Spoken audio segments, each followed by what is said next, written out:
So I just wanted to make a video just to make like an interesting comparison that I've actually seen. Now, I'm not comparing both of them from the perspective of legacy or accomplishments. Obviously, both Bernard Hopkins and Floyd Mayweather are both all-time great legendary fighters. Obviously, if you look at Floyd Mayweather, what he accomplished, I think he became like a 12-time world champion in 5 weight classes. He beat 16 world champions and he retired undefeated. And obviously, if you look at Bernard Hopkins, he was the oldest man to ever win a world title in boxing and the championship in any sport.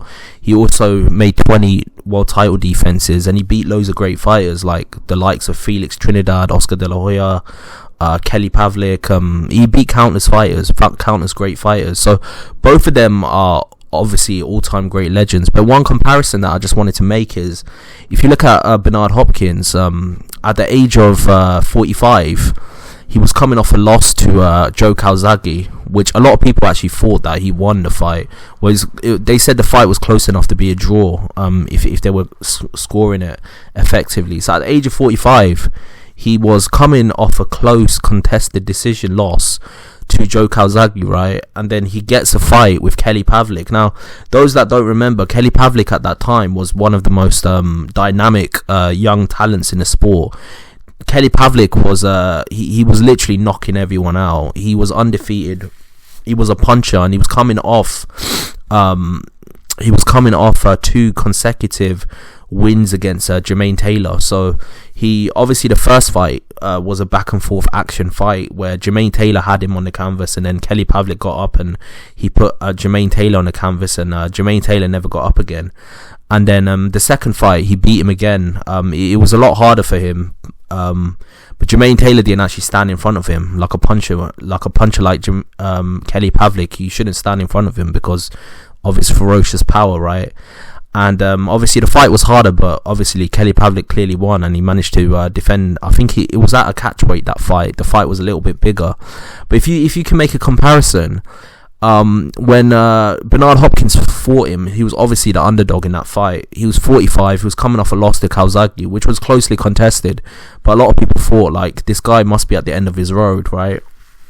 And he arguably put in one of the most impressive performances of his career. He completely schooled Kelly Pavlik from round 1 to round 12. He completely schooled him.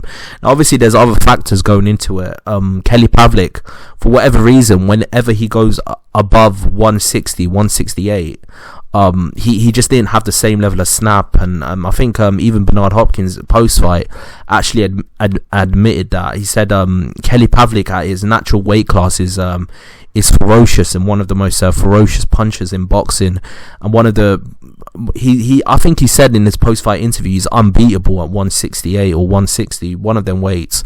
But if he goes above that weight, he's not going to be the same. And to some extent, you can tell that he looked a bit sluggish when he fought Bernard Hopkins. But the crazy thing was, Bernard Hopkins was 45 years old. He had faster hand speed than Kelly Pavlik. His shots were going off in quick succession. His defense was on point, and he completely schooled him from one end of the ring to the next. So, like, from one round to the next round, he just kept completely schooled him. And this was a 45-year-old Bernard Hopkins. At the time, everyone thought he was past there. Obviously, he was coming off a loss to Joe Calzaghe.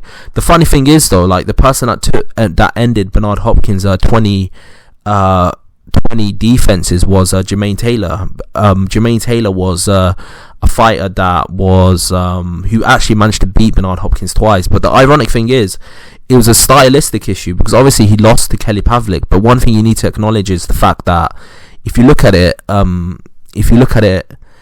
one of the reasons Jermaine Taylor was able to beat Bernard Hopkins was because Bernard Hopkins generally is a fighter that throws. Because of his age, I think he throws low output. He's a low output type of fighter, so he's not a fighter that throws a lot of punches.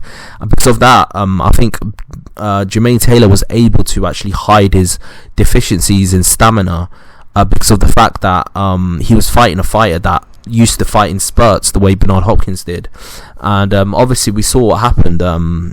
When he fought Bernard Hopkins. That was another closely contested loss.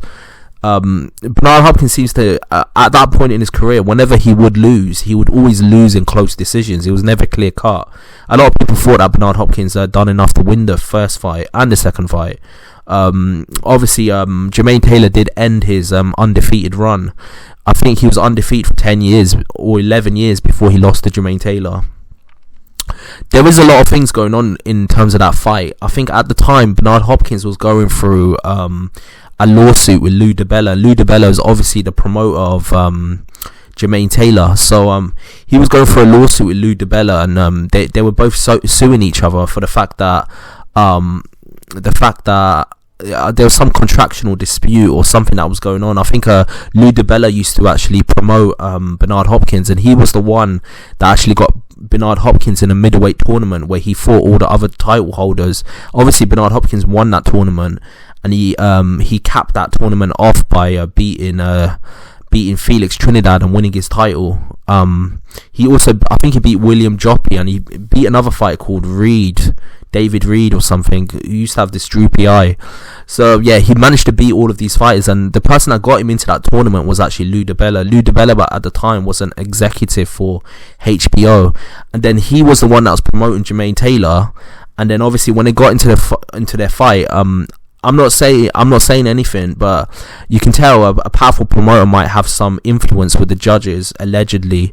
So it said allegedly the reason why the scoring was so skewed for the two fights with Jermaine Taylor was because obviously he had this well publicized lawsuit with Lou DiBella, and Lou DiBella wanted Jermaine Taylor to beat Bernard Hopkins so that he could have taken all of his titles. And obviously it's a moral victory in his eyes, because he beat him in court, and then he also beat him in the ring as well.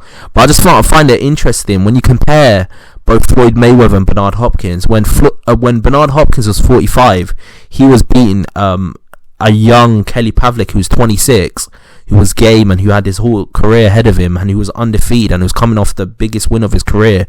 Well, if you look at Floyd Mayweather, so Bernard Hopkins was beating Kelly Pavlik at the age of 45, and then 5 years after that he managed to win the title again when he beat John Pascal for their second fight. But if you look at Floyd Mayweather's fighting Logan Paul for an exhibition bout. Now obviously there's a complete difference in class there.